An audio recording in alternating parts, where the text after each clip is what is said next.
اجي كابتي بعل دكتور فتون دكتور ايوب نزبلو بزح انا ون ايوصني مخنياتو تي قند منصف نايتي اهكراو نقدي نبلو زلنا كابتي خلتيهم زبلو بزح وصايتات يلن بفلاي اب حبرتسبنا خا نقدسي دارغا ناي نويح ناي زمانات مسرت ዘለዎ እዩ ኣብ ተፈላለዩ መፅሓፍቲ ንኣብነት ኣብዚ ፐሪፕልዮስ ማሪስ ኤሪትሬ ወይ ከዓ ኣብዚ ኮስሞስ ኢንዶ ኮፔሊትዮስ ዝፀሓፎ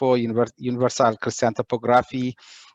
ወዘተ ዝብልና ኣዝዮም ናይ ጥንቲ መፅሓፍቲ እንድሕር ርኢናዮም ናብ ቀዳማይ ክፍለ ዘበን ናብ ሻድሻይ ክፍለ ዘበን ዝኸዱ መፅሓፍቲ እንድሕር ርኢና በዓል ኣዱሊሲ ዳርጋ ካብተን ፍሉጣት ናይ ንግዲ ማዕከላት እየን ነይረን ክሳብ ናብ ጥንታዊት ሳይሎን ከይዶም ዝነግዱ ዓይነት ሕብረተሰባት ከም ዝነበርዎ ተኸባቢና ብፍላይ እቲ ኤርትራ ዝበሃል ከም ዘለና ክንርድኦ ኣለና ስለዚ እቲ ኢንተርናሽናል ትሬድ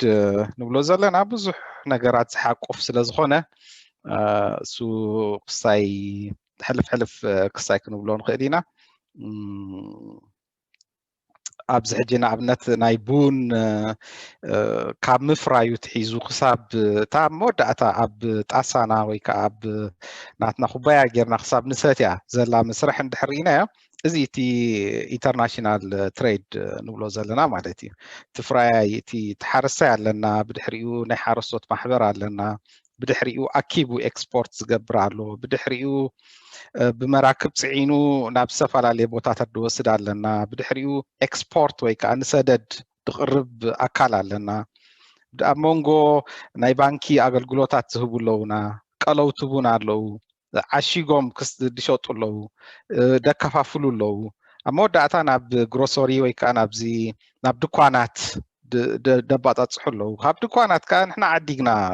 ንክሳይ ንገብሮ ኣለና ማለት እዩ ሕጂ እዚ ኩሉ መስርሕ ክንሪኦ ከለና እዚ እቲ ኣህጉራዊ ንግዲ ዝበሃል ደሎ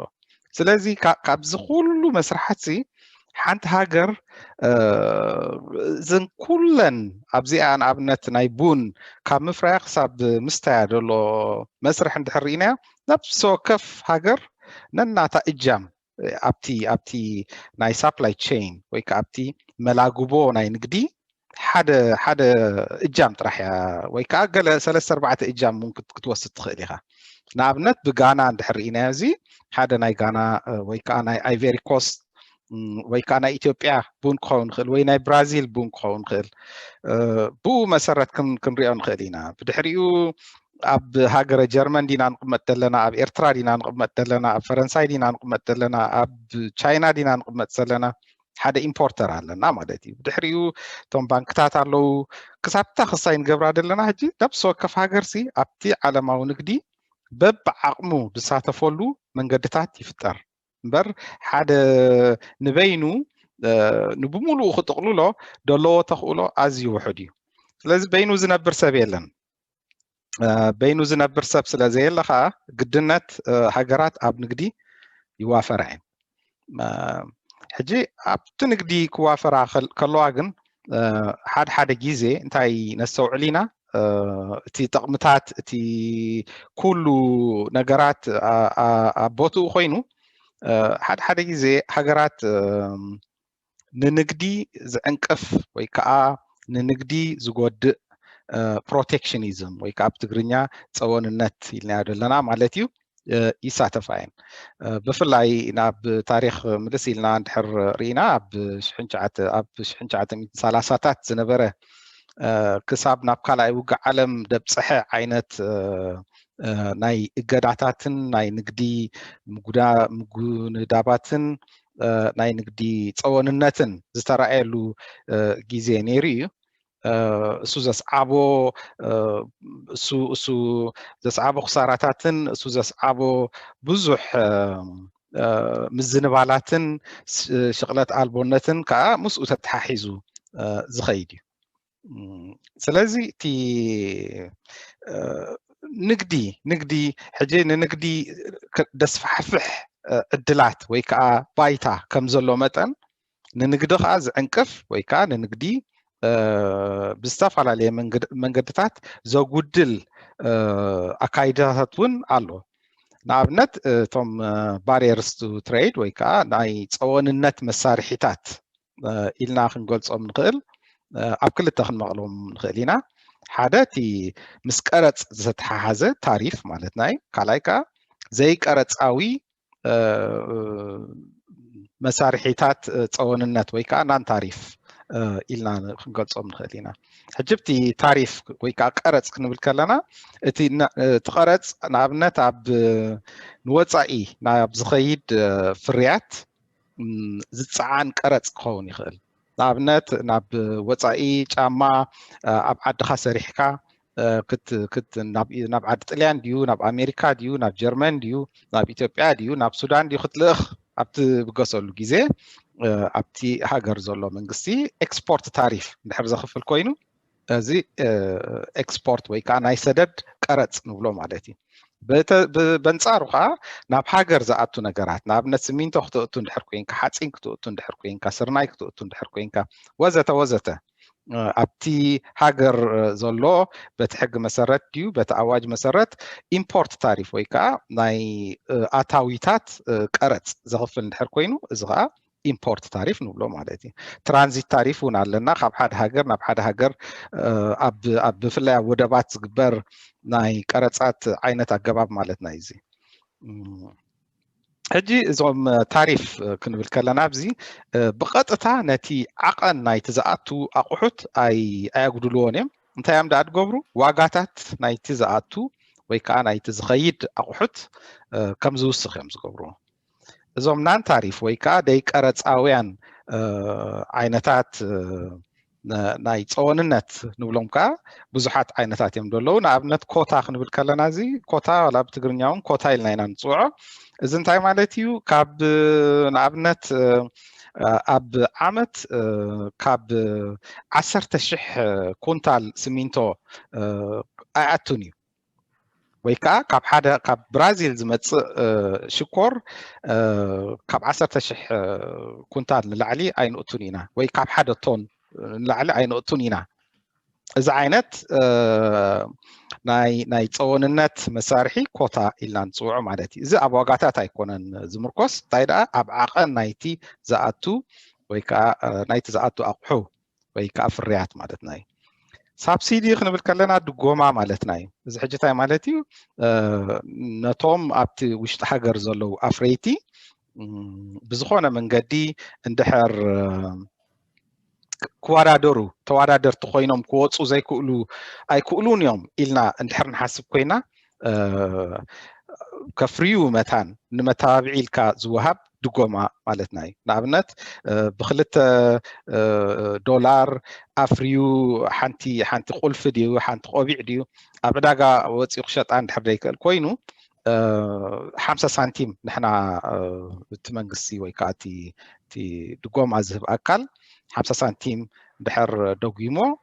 ብቅርሽን 50 ከይዱ ክሸጣ ይኽእል እዩ ማለት እዩ ሕጂ እዚ ድጎማ ንብሎ ማለት እዩ ተወሳኺ ካብዚ ወፃኢ ካብዚ ኮታን ድጎማን ወፃኢ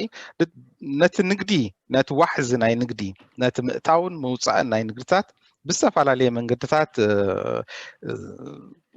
ንቋፃፀረሉ ወይ ከዓ መንግስታት ዝቋፀርሉ መንገድታት እውን ኣለዎም እዚ ከዓ እንታይ ንብሎ ንኣብነት እቲ ናብቲ ሃገር ዝኣቱ ኣቑሑ ውሕስነቱ ክሳብ ክንደይ እዩ ወይ ብቕዓቱ ክሳብ ክንደይ እዩ ወይ ተወሰነ ናይ ብቕዓት ደረጃ ብምውፃእ ወይ ከዓ ተፈላለየ ምርመራታት ክሓልፍ ኣለዎ ቅድሚ ምእታው ቅድሚ ምዝርግሑ ኢልካ ድመፅእ ብዙሕ ነገራት ኣሎ ብዚ ተወሳኺ እዚ ሎካል ኮንተንት ንብሎ ንኣብነት ንወፃኢ ዝኸይድ ኣቑሑ ካብ ሙሉእ ብሙሉእ ትጥረ ነገራት ዋላ ትጥረ ነገራት ካብ ደገ ኣምፂኻ ኣብ ውሽጢ ዓዲ መስሪሕካ ክትሸጦ ንደገ መሊስካ ክትሰዶ ማለት እዩ ኣብዚ ሕጂ እንታይ ድብል ኣገባባት ክመፅእ ክእል ነፍሲ ወከፍ ንወፃኢ ዝኸይድ ኣቑሑ ብተወሰነ ደረጃ ካብ ውሽጢ ሃገር ብዝፈርዩ ንጥረ ነገራት እውን ክውሰኽ ኣለዎ ክትብል ትኽእል ንኣብነት 20% ንጥረ ነገራት ካብ ሃገር ውሽጢ ክኾንሎም 80% ንጥረ ነገራት ከዓ ካብ ወፃኢ ኣምፂኻ ስለዚ ኣብ ውሽጢ ዓዲ መስሪሕካ ክትሸጦ እዚ ሕጂ እቲ ሎካል ኮንተንት ንብሎ ማለት እዩ ወይ ከዓ ብካልእ ኣዘራርባ ከዓ እንታይ ኣሎ ኖቶም ኣብቲ ዓዲ ንኣብነት መንግስታዊ ትካላት ክኾኑ ይኽእሉ ወይ ዝተፈላለዩ ዓይነታት ዓደግቲ ክኾኑ ይኽእሉ ንዖም ከዓ እንታይ ዝብል መምርሒታት ክተምፅእ ትኽእል ኢኻ ካብቲ ትዕድግዎ ኣቑሑት ብውሕዱ 30% ወይ 40% ወይ 80% እውን ክትብል ትኽእል ኢኻ ኣብ ዓዲ ድፈረ ይኸውን ኣሎ 20% ጥራሕ ኢኹም ክተምፅኡ ትኽእሉ ወዘተ እዚታት ዝተፈላለየ ነገራት ኣሎ ብተወሳኺ ምስ ገንዘብ ምቁፅፃር ንኣብነት እዚ ካረንሲ ኮንትሮል ንብሎ ማለት እዩ ናይ ወፃኢ ሸርፊ ክትረኽበሉ ብዘይትኽእል መንገዲ ነገራት እንድሕር ትቆፃፀሮ እንድሕር ኮንካ እቶም ነጋዶ ወይ ከዓ እቶም ከፍርዩ ዝኽእሉ ወይ እቶም ኤክስፖርት ንሰደድ ኣቑሑቶም ኣዳልዮም ክሰዱ ዝኽእሉ ወይ ከዓ እቶም ካብ ወፃኢ ዓድታት ኣቑሑት ክእትዉ ዝኽእሉ እቲ መዋገይ ወይ ከዓ እቲ መዕደጊ ካረንሲ ክረኽብሉ ዝኽእሉ መንገድታት እንድሕር ደየለ ወይ ትቁፅር ኣዝዩ ሓያል እንድሕር ኮይኑ እዚ ነቲ ንግዳዊ ንጥፈታት የጉድሎ እዩ ኣብ መወዳእታ እንታይ ክንብሎ ንኽእል እቲ ኢምባርጎ ንብሎ እውን ኣሎ እዚ ሙሉእ ብሙሉእ እገዳ ማለት እዩ እቶም ታሪፍ ናን ታሪፍ ኢልናዮም ዘለና ብዝተወሰነ መንገድታት ነቲ ንግዲ ዘጓናድቡ ወይ ከዓ ነቲ ዋሕዚ ናይ ንግዲ ዝቕንሱ ወይ ከዓ ናብ ፀውንነት ናይ ፀውንነት መሳርሕታት ኮይኖም ኢምባርጎ ንብሎ ዘለና ግን ሙሉእ ብሙሉእ ደው ምባል ማለትና እዩ ሕጂ እዚታት ተፈላለየ ነገራት ኣሎ ትዝገርም ንግዲ ወዲ ሰብ ካብቲ ሓደ ምናልባት ብድሌቱ ደስ ኢልዎ ዘካይዶ ኣዝዩ ነዊሕ ታሪክ ዘለዎ ምንቅስቃስ እዩ ግን ብኡ መጠን ከዓ ብተፈላለየ ሃገራት ብዝተፈላለየ መንገድታት ነቲ ንግዲ ከዕንቅፍዎ ወይ ከዓ ከጓናድብዎ እውን ይረኣዩ እዮም ሕጂ እንታይ እቲ ምክንያታት ንፀወንነት ዘተባብዑ ነገራት እንታይ እዮም ኢልና ክንሓትት ንኽእል ኢና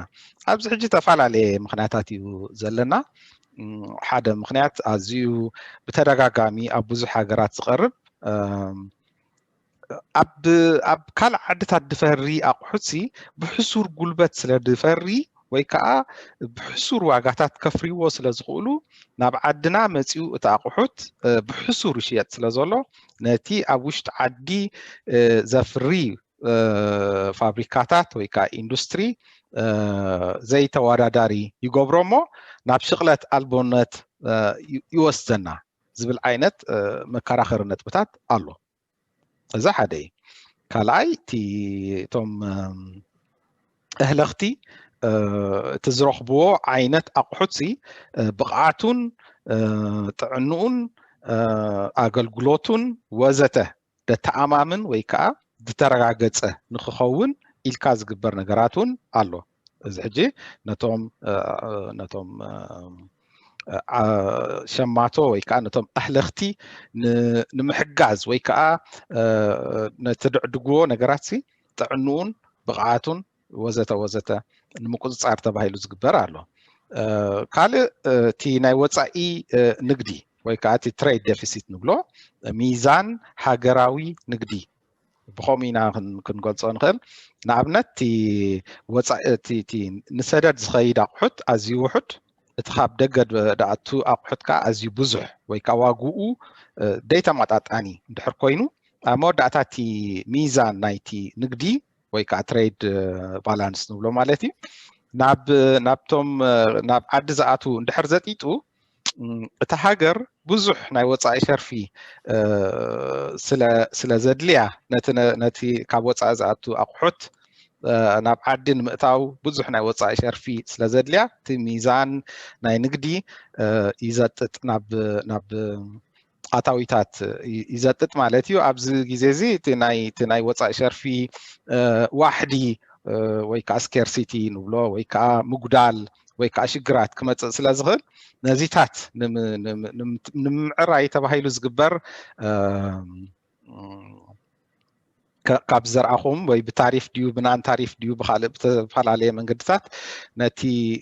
ብፍላይ ናብ ውሽጢ ዓዲ ዝኣቱ ኣቑሑት ናይ ምንካይ ነገራት ይረኣዩ ካልእ ድመጽእ ጽቡቕ ዝኾነ ወይ ከዓ ምኽኑይ ኢልካ እውን ብፍላይ ኣብ ምዕባል ዘለዋ ሃገራት ከም ምኽኑይ ጌርና ክንወስዶ ንኽእል እቲ ኢንፋንት ኢንዳስትሪስ ኣርጊመንት ማለትና እዩ። እዚ እንታይ ማለት እዩ? ሓደ እቲ ሃገርሲ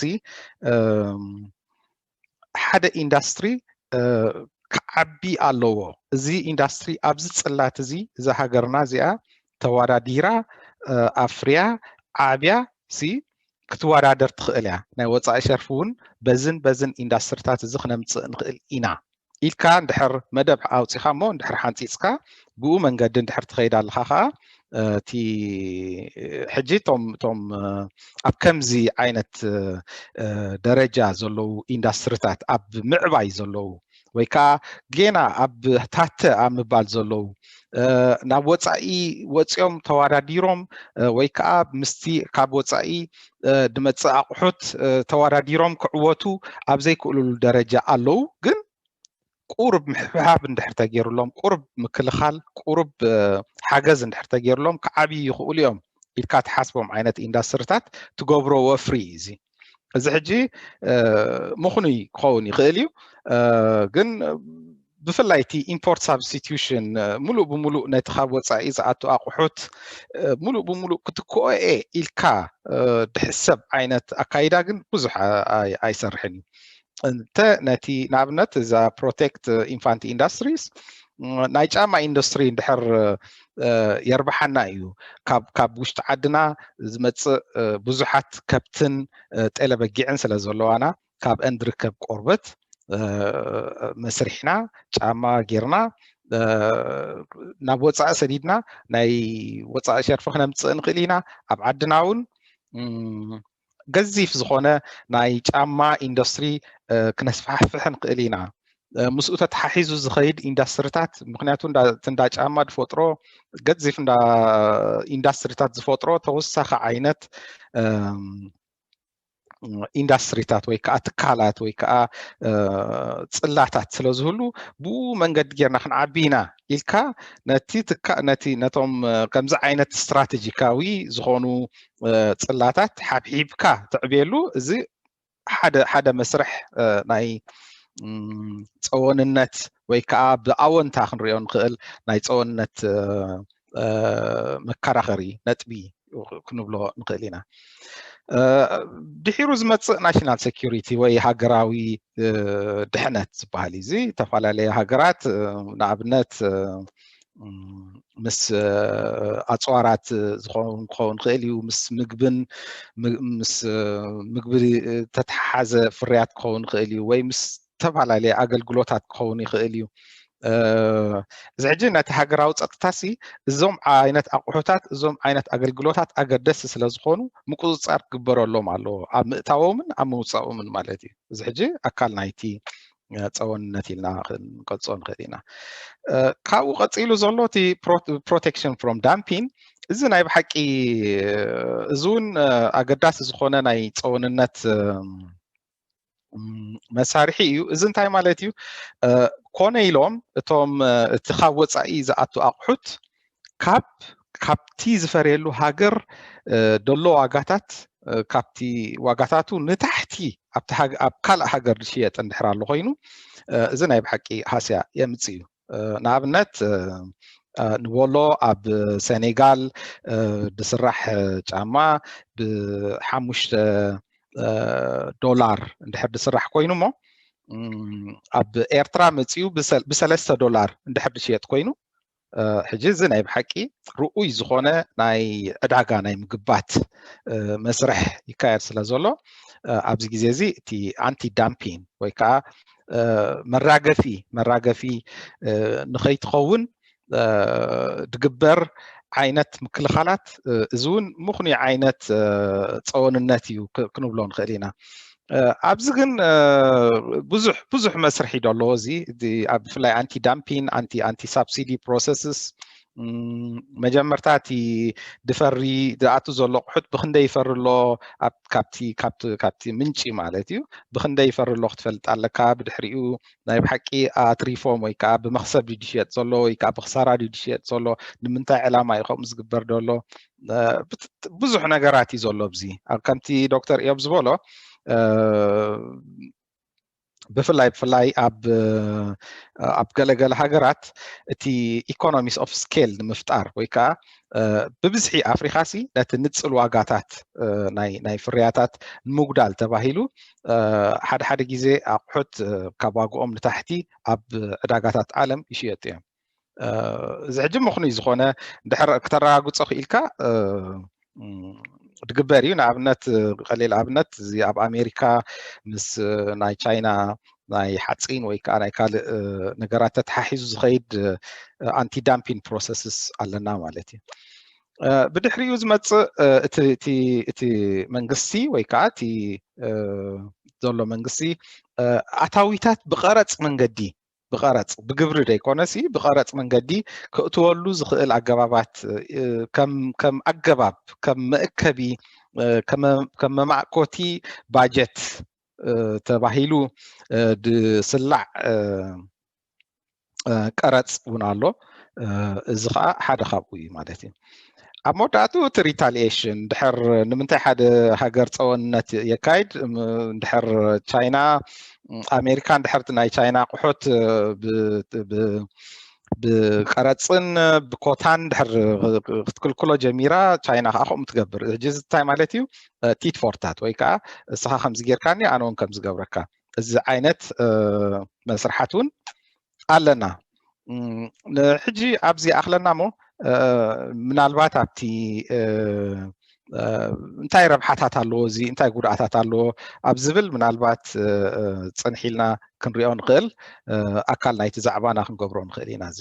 እንታይ ጉድኣታት ኣለዎ እዚ ኣብ ጦርነት ምእታውሲ ምናልባት ብሕፅር ዝበለስ ኣብ ፕሮቴክሽኒስት ዝኾነ ፖሊሲ ምኻድ እንታይ ፀገማት የምፅእ ሓደ ግዜ ይመልኸካ ስክሪን ሼር ክገብር እሞ ሓንቲ ፔጅ ኣላ بحسب كوينا خنري أمتان. أوكي. حتصير كبلة. حجب زي نري أخم زلنا تي تفعل عليه عينة نايت أو نت مسارحيتات ويقصيرين لنا تي مخناتهم ممكن رينا لنا حجي تاي تي متصاقم مالتيو اندحر ناي بحكي اب حدا هاجر دلو ناي مفراي عقمي ወይ ከዓ እቲ ኢንዳስትሪ ናይ ብሓቂ ተወዳዲሩ ክወፅእ ዘይክእል እንድሕር ኮይኑ በቲ ናይ ታሪፍን ብናይ ኮታን ኣምፂኻ እንድሕር ተወዳዳሪ ኮይኑ ንክወፅእ ትፅዕር እንድሕር ኣለካ ኮይንካ እቲ ፍርያምነት ይጎድል እዩ ولا ناب تفرامنت ناي وشت عدي تكالات يقدل مخناتو وددر يو دابيكا وددر يبلحكا وددر نختم مهار يقبركا اندحر بالسفال عليه من قدتات عصو يركا اندحر قصا يركا كن والحانت ناي وددر منفسون مبنيو ازيو مهازنت زغودولون اب انكليل زنبرن عينت تكالات حسكا تنبر جيت ناي صوننت حسيا حدا زي كالاي نحد تكال ወይ كان حدا ጽላት ንኽትካላ ኸሊልካ ትገብሮ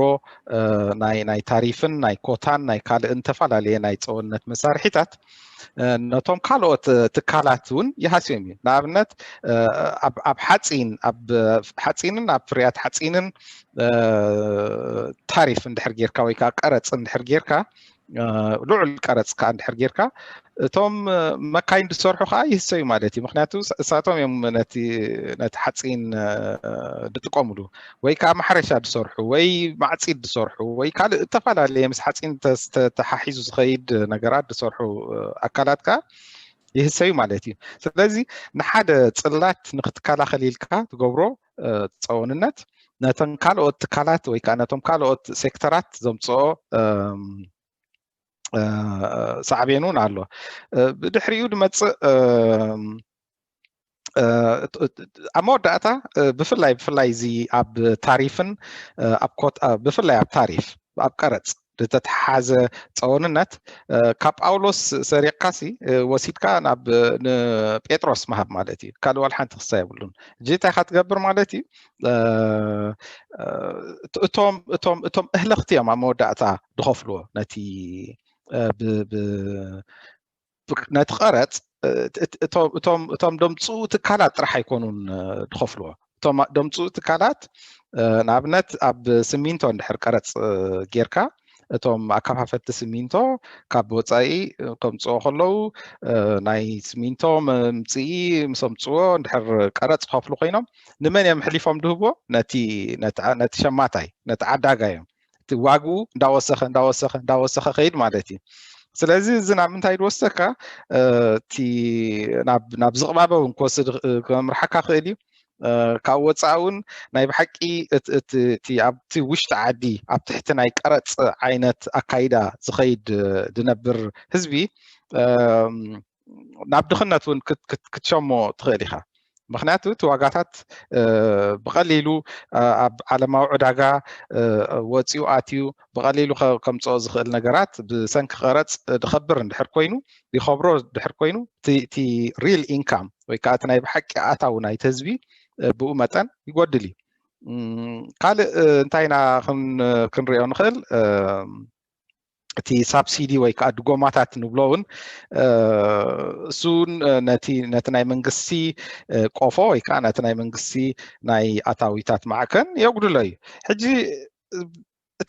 እተን ክልተ ናይ ፀወንነት ምኽንያት ክገብርኦ ዝኽእላ ነገራት ሓንቲታ ከዕንብባን ከዓብያን ዝኽእላ ትካላት ወይ ከዓ ፅላታት ኣለዋና እሞ ንዕአን ተኸናኺና ንዕአን ኣዕቢና ዳሕራይ ናይ ኣፍረይትን ኮይነን ዓብየን ወፅአን ሰዓርቲ ኮይነን ወፅአን ክንከላኸለል ክሳብ ሽዑ ግን ንከላኸለለን ኢልካ ተምፅኦ ነገራት ምኽኑ እዩ ካልኣይ ነገር ከዓ እቲ ናይ ኣህለኽቲ ጥዕናን ድሕነትን ንምርግጋፅ ኢልካ ትገብሮ ተፈላለየ ዓይነት ምስ ንግዲ ተተሓዘ ምቁፅፃራት እውን ምኽኑ እዩ ምስቲ ኣንቲ ዳምፒን ወይ ከዓ ዳምፒን ናይ ብሓቂ ከይትዕብለል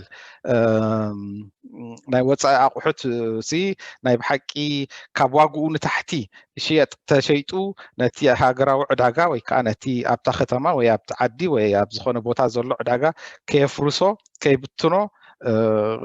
ምክልኻሉ እዚ ግቡእ እዩ ካብዚ ወፃኢ ዘሎ ነገራት ኩሉ ግን ዳርጋ ወልሓንቲ ብጀካ ክሳራ መክሰብ የብሉን يغني الله